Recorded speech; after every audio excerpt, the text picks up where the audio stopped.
भक्ति भाव की वीडियोस देखने के लिए त्रिलोक चैनल को सब्सक्राइब करने के बाद घंटी का बटन दबाना ना भूलें। 9 अगस्त को बलराम जयंती है। ये हर साल भाद्रपद महीने के कृष्ण पक्ष की सृष्टि तिथि को मनाई जाती है। बलराम जयंती को भगवान श्री कृष्ण के बड़े भाई बलराम जी के जन्मोत्सव के रूप में मनाया जाता है।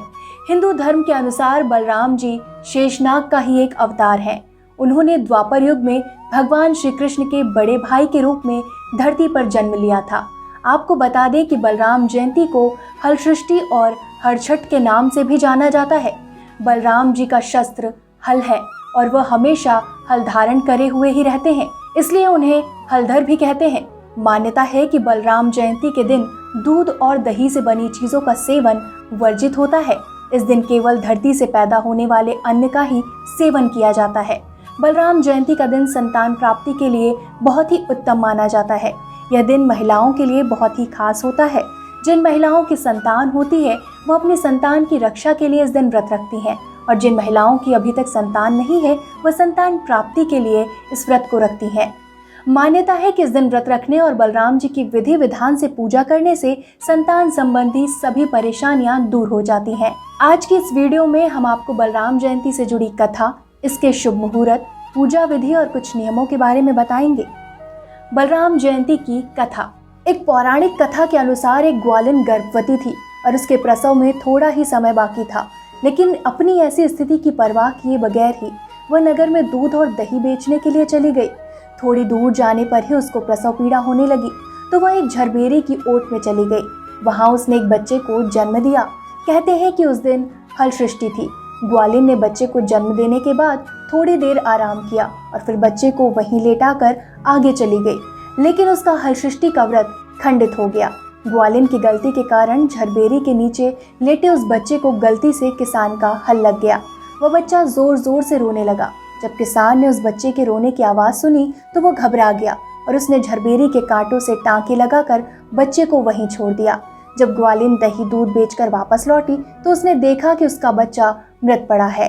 अपने बच्चे को ऐसी हालत में देखकर वह फूट फूट कर रोने लगी। तब उसे ध्यान आया कि उसने हल सृष्टि के दिन दूध और दही बेचने का पाप किया है, जिसके बाद वो उन सभी लोगों से क्षमा मांगने गई जिनको उसने दूध और दही बेचा था।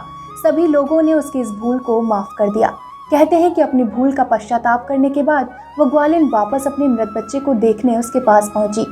उसने वहां देखा कि उसका बच्चा जीवित हो गया है और हंस खेल रहा है। यह देखकर वो बहुत खुश हुई। उसने अपने पाप के लिए बलराम जी से भी क्षमा मांगी और पुत्र को जीवित करने के लिए उनका धन्यवाद किया। बलराम जयंती का शुभ मुहूर्त। बलराम जयंती के दिन सृष्टि तिथि का प्रारंभ 9 अगस्त को सुबह 4:18 से लेकर अगले दिन यानी 10 अगस्त की सुबह 42 तक रहेगा। बलराम जयंती की पूजा विधि। नंबर 1, इस दिन सबसे पहले सुबह जल्दी उठकर महुआ के दातुन से अपने दांत साफ करने चाहिए और उसके बाद स्नान करके स्वच्छ वस्त्र पहनने चाहिए। नंबर 2, उसके बाद इस दिन पूरे घर को भैंस के गोबर से लीपना चाहिए। कहते हैं कि बलराम जयंती के दिन ऐसा करने से घर की शुद्धि होती है और सभी नेगेटिव एनर्जी खत्म हो जाती है।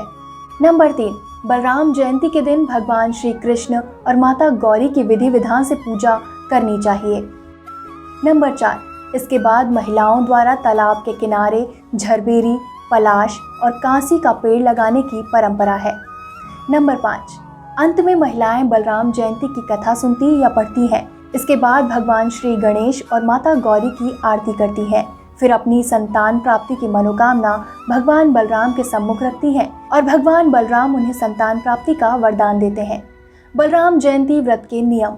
जैसा कि सभी जानते हैं कि बलराम जयंती के दिन संतान प्राप्ति और संतान संबंधी परेशानियों से छुटकारा पाने के लिए महिलाएं व्रत रखती हैं। अगर आप भी बलराम जयंती का व्रत रखना चाहती हैं तो इस व्रत के कुछ नियमों का पालन आपको भी करना होगा। तो चलिए आपको बताते हैं कि बलराम जयंती के क्या नियम हैं। नंबर 1, बलराम जयंती के दिन व्रत रखने वाली महिलाओं को महुआ की दातून जरूर करनी चाहिए। नंबर 2, बलराम जयंती के दिन दूध से बनी किसी भी चीज का सेवन न करें, ऐसा करना वर्जित माना जाता है। नंबर 3, इस दिन केवल जमीन से पैदा हुई चीजों का ही उपभोग किया जाता है। नंबर 4, बलराम जयंती के दिन धरती पर हल चलाना भी वर्जित है, इसलिए इस दिन खेत में या कहीं भी हल ना चलाएं और घर के किसी सदस्य को भी ऐसा ना करने दें। नंबर 5, इस दिन मूसल का प्रयोग भी वर्जित होता है, इसलिए मूसल का उपयोग भी ना करें। नंबर 6, बलराम जयंती का व्रत रखने के बाद किसी की निंदा नहीं करनी चाहिए और ना ही किसी से झूठ बोलना चाहिए। नंबर 7, बलराम जयंती के दिन भगवान श्री गणेश, माता गौरी और बलराम जी के साथ ही बैल और हल की पूजा भी करनी चाहिए। नंबर 8, इस दिन खाने में प्याज और लहसुन का इस्तेमाल नहीं करना चाहिए। बलराम जयंती के दिन इन सभी नियमों का पालन करें और विधि विधान से पूजा करें, जिससे प्रसन्न होकर भगवान बलराम आपकी मनोकामना अवश्य पूरी करेंगे।